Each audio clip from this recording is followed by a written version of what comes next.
Hey guys, welcome to the Reparenting Daily podcast, your daily guide for inner child healing. This podcast helps you establish a consistent reparenting routine and is divided into 3 sections.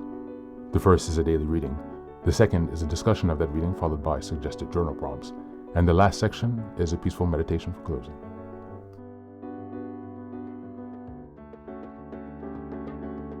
Good morning, good afternoon, and good evening from whenever and wherever you're joining us. I'm so glad that you're here as we continue on this journey of self-expansion and growth. If this is your first time, welcome. Now, before we dive in, I have a few quick reminders. Please like, share, and subscribe to this podcast on Apple Podcasts, Spotify, and YouTube. Your support here helps us spread the word, allowing us to continue to grow this community. Next, I'd like to introduce our Patreon group, where we have 3 weekly meetings. On Sundays, we have a meditation meeting. On Tuesdays, we have book club meeting. And on Thursdays, we have open topic discussions. These meetings take place at 6 p.m. CEST, so Amsterdam, Paris time. For my next announcement, I'd also like to introduce the Reparenting Daily journal, which you can find on Amazon. This journal follows along with the podcast, so each weekly and monthly themes are reflected in the journal. It provides space for you to keep your notes with plenty of extra resources on each topic to be discussed. It's an excellent tool, and if you purchase it, you can join our weekly meetings for free. Just send me an email and we'll get you linked in. For the last announcement, I'd like to introduce one of my most meaningful creative projects, a 3-volume series entitled Fairy Tales for Reparenting. Now, you might be wondering, why fairy tales? Aren't those just for kids? But through my personal healing journey and in studying the work of Carl Jung, Marie-Louise von Franz, and other spiritual and psychological traditions, I've come to see fairy tales as powerful symbolic maps for transformation. They carry deep, timeless wisdom, especially for those of us doing the hard work of reparenting ourselves. The series follows the structure of the hero's journey. Volume 1 explores the wounded child, stories of loss, betrayal, and innocence. Volume 3 is about the trials of endurance, cunning, and self-discovery. And Volume 3 is the return, stories of transformation, power, and wholeness. Each story is followed by journal prompts and space to reflect on how each story connects to your own inner healing journey. These are not just tales, they're tools. They're an invitation to connect with the part of you that still believes in magic and possibility and healing. You'll find both familiar classic and lesser-known stories from cultures around the world, offering you fresh insights and inspiration on your path. All 3 volumes are now available on Amazon. Your support means so much to me, not just for this project, but for the larger mission of helping myself and others reconnect inwardly. Reparenting is like nurturing a bonsai tree. It's not fast, it's not flashy, but with care, patience, and consistency, it will transform you. Thanks so much for being here and for supporting this work, and also for committing on your personal journey of self-expansion. Now, without further ado, let's dive into today's practice. Today, we're going to be listening to a lecture from Tim Fletcher. It's entitled How to Set Boundaries and Stop People Pleasing. If you're not aware of Tim Fletcher, he's created an excellent series on CPTSD and reparenting. I highly suggest that you check out the link in the show notes. I'll leave a link there to the entire talk. He has an extensive series and many programs, so I definitely encourage you. I can't encourage you enough to check out his content because he has really some excellent stuff out there. And he has a really great perspective, and he's able to weave things into a Christian perspective, but also leave things also in a bit more, non-denominational or less religious focused, so he weaves those in depending on where your spiritual and religious stance is. That can be helpful to know. He's not strictly religious. He has training in both being a pastor as well as a therapist, so he combines them, but he separates the Christian part. So he's really interesting if you are a Christian and interested in this type of content. Just as a reminder, we are in July, and the theme is establishing boundaries and assertiveness. We're in week 4, which is July 22nd until the 31st. And the theme for this week is maintaining healthy boundaries. Now, I've selected this lecture, How to Set Boundaries and Stop People Pleasing, and specifically this section, because what he does is goes back and take a step back to our childhood to understand a bit more how this conditioning was developed over time. So we'll listen to the beginning portion of this, and again, I encourage you to check out the full-length lecture by clicking on the link in the show notes. Without further ado, here's Tim Fletcher. Last week, we started a new series on boundaries, and hopefully it gave you an understanding of what they are. Today, I want to take you a little bit further But just to recap, boundaries, we talked about internal boundaries. That's the rules I have for myself. External boundaries are how close I let people into my life. Those are there. Healthy boundaries are there for the purpose of helping me get healthy and protecting me from different things. What I want to look at today is how complex trauma greatly affects people's boundaries, understanding how they use boundaries, difficulties in setting healthy boundaries. So for a person coming out of a fairly healthy home, boundaries they quickly get and they've lived with healthy boundaries. But for people coming out of complex trauma, there's a whole new level that you need to understand as to how difficult boundaries can be. And I hope you saw last week that if you don't get healthy boundaries, you don't get healthy, but you don't make it in recovery. So I want you to understand how complex trauma affects boundaries, how it messes people up when it comes to having boundaries in their life today. I think the first thing that is important to understand is that complex trauma is all about unhealthy boundaries. People in complex trauma have lots of boundaries. They might not be aware that they have those boundaries, but they have them. They're just not healthy. So let me give you an idea of how that works. What we've seen in the past is that for complex trauma families, which are also referred to as dysfunctional families, the idea is it's families that are in pain. They create pain, and also they're not able to resolve the pain that's been created. And so people have to find ways of coping with this unresolved pain. And that sets up all kinds of coping strategies that seem to work, that take away the pain, but actually are making things worse. So those strategies of dealing with unresolved pain are actually rules or boundaries that they live by. So for example, boundary number one or rule number one is if the authority figure of the home is the one causing the pain and not resolving it, then to lessen pain or not have as much pain, do whatever the authority wants. Never challenge them, never annoy them, let them have their way, and that will take away some pain. Now the point is it takes it away in the immediate circumstances, but it doesn't resolve it, it just piles it up for later in life. A second rule is never show emotions that the authority figure finds annoying. Because if you show those emotions, then they're going to get mad at you and punish you, and that will increase your pain. Third, don't talk about your problems.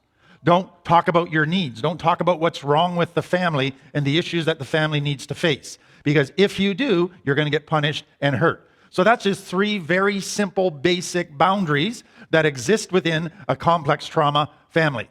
So they seem to work, but something's happening that is very harmful. First of all, the needs of the people in the family aren't being met. And because of all of this unresolved pain and how it's being dealt with, there's things happening inside of the child and the people in the family that are creating greater and greater negative emotions. They have more shame, more guilt, more anger, even depression and anxiety. It's building inside. And so all of that, they don't have a solution for. It's unresolved. And so you get this growing, accumulating amount of pain that is happening in each family member, and it will come out later in life and not in a good way. So let me give you some general approaches that complex trauma families take to boundaries. And some of you will relate to one extreme or another or a blend of them. But the first is complex trauma families can have tons and tons of rules. It's like the authority figure is a military general and there's a rule for everything. Or you can have no rules. Just do whatever you want, just don't bug me. Or you have rules that are very unreasonable, rules that are rigid, there's no bend, there's no compromise, it's my way or the highway. And then when it comes to enforcing rules, you can have very strict enforcement of rules, or very lenient, or very inconsistent. Sometimes the rules are enforced, sometimes the consequences are enforced, sometimes they're not. It really depends on the mood of the authority figure on that day. And so that inconsistency is there. But more than that, you can have mom enforce rules one way and dad enforce them another way so that children learn how to play mom and dad. But there's an inconsistency there in the two authority figures and how they enforce the rules. The next thing is children begin to realize these rules that dad or mom are enforcing or making, they're not really about what's best for me. It's about what makes their life easier, what's best for them. So dad doesn't want people talking at all over supper because he wants to watch the news. And so it's silence. Dad doesn't want anybody playing in the house because it's too much noise. And you realize, okay, rules aren't about what my benefit is. It's all about them. And that creates a lot of pain, but more than that, the child begins to think rules are there to restrict my fun. Rules are there to make life less enjoyable. Rules aren't about what's best for me. Therefore, happiness is found in breaking rules, in stepping outside of what the restrictions are. And so many of you can relate. If you see a sign today that says wet cement, don't touch, a big part of you just says, I want to touch the cement. And that comes out of the complex trauma. There's the allure of the forbidden. Anything forbidden, you go, I think that would give me a lot of pleasure. And that comes out of rules being not for your benefit in the past, but only for the authority figure's benefit. Next thing is children begin to realize there's two sets of rules in the house. There's a double standard. There's a set of rules for the kids or some of the kids, and then dad has a different set of rules, or mom has a different set of rules, or one child gets away with more stuff, and there's a different set of rules for them.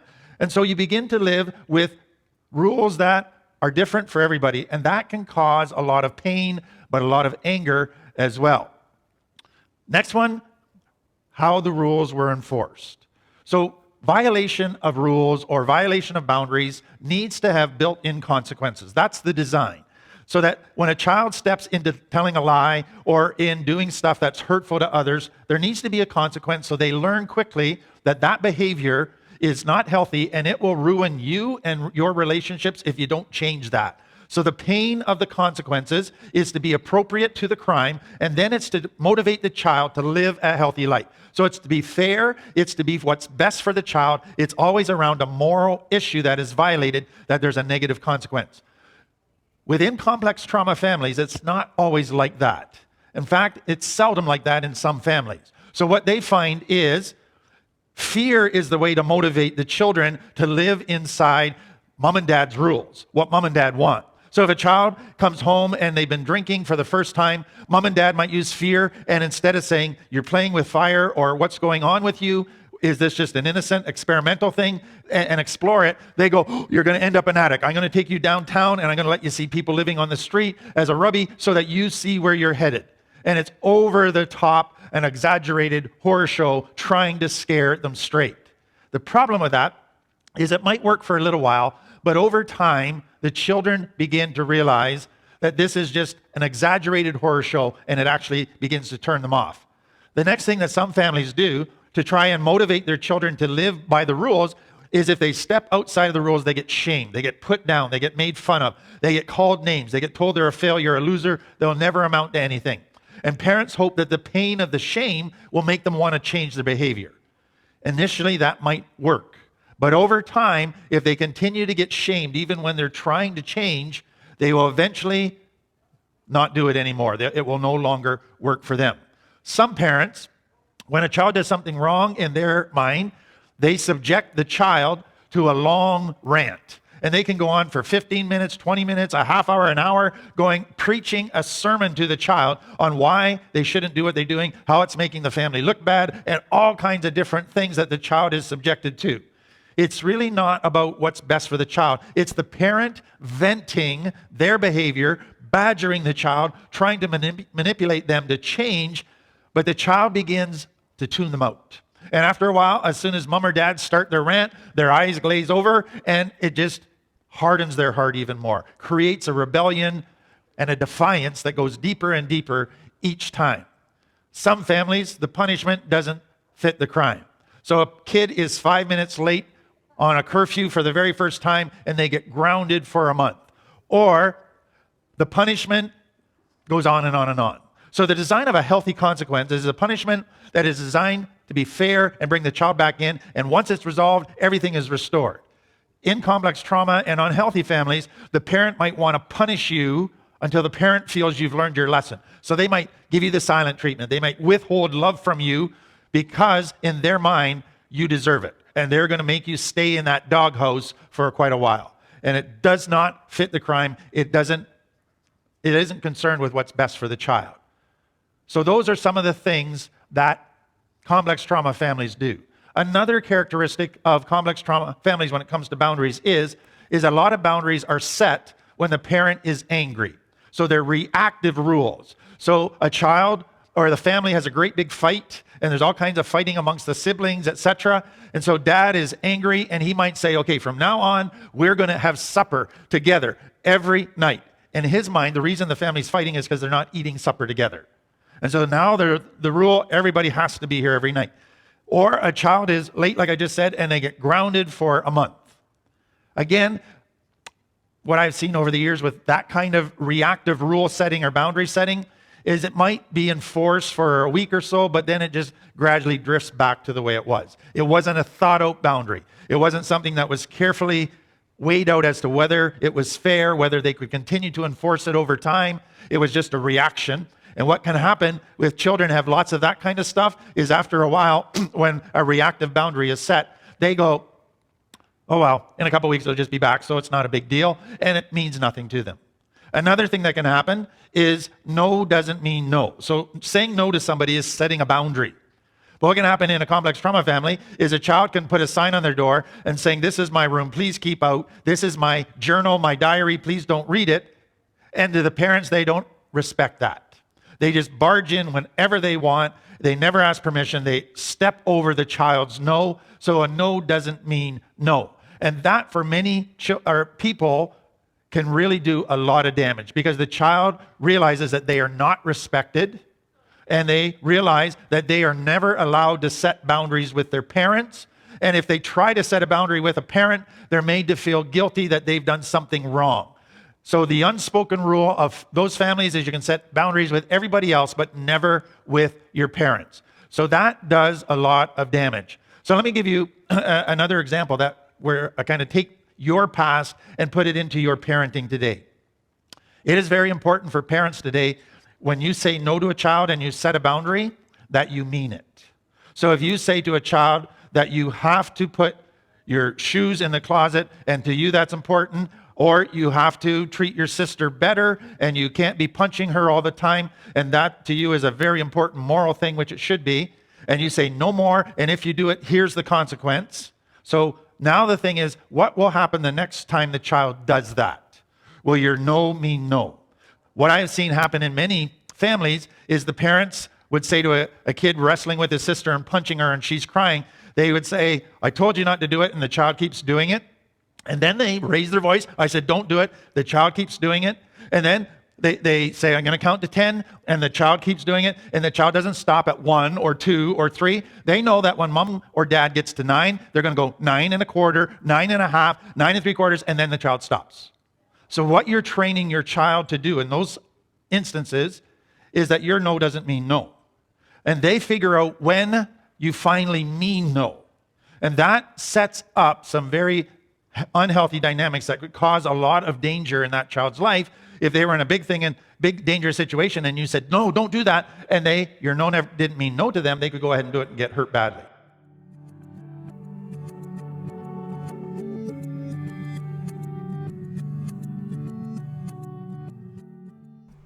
Hey guys, welcome back.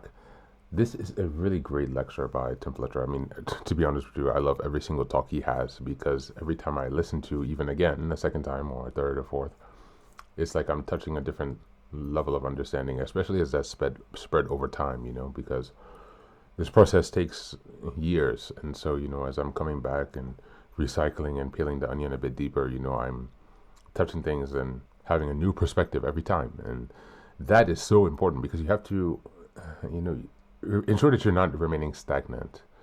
And part of that is having the boundaries with yourself. What do you expect out of your recovery? Making sure that you're not putting too much pressure on yourself, but then also not allowing yourself to slack off. This is also really important. And so today in this lecture, I would like to reflect on the journal questions. Number 1, when you were growing up, how did your family, your caregivers, your primary caregivers, set boundaries? Did you view them as fair, as balanced? Were they kind of preaching from the pulpit but not following their own advice? And how do you think that affected you? And number 2, did you have anyone model internal boundaries when you were growing up?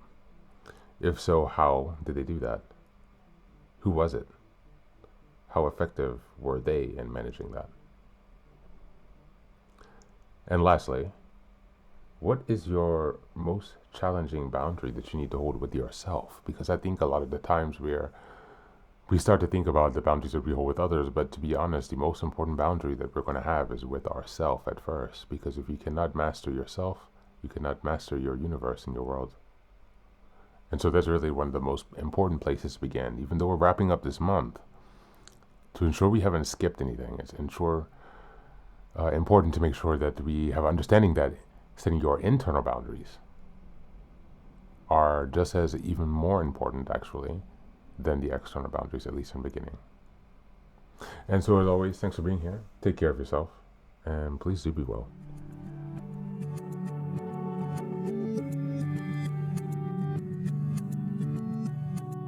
Welcome back, welcome back. Now, this is the third and final section of the daily podcast. This is your silent meditation. Please go ahead and find a space where you can be comfortable and undisturbed, where you can relax and spend some time with yourself for this 10-minute silent meditation.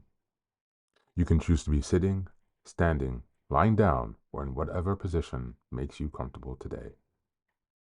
Take a moment to simply be with yourself. Focus on your breath and gently connect with each part of your body. If thoughts arise, don't let them overwhelm you. Just observe them without attachment.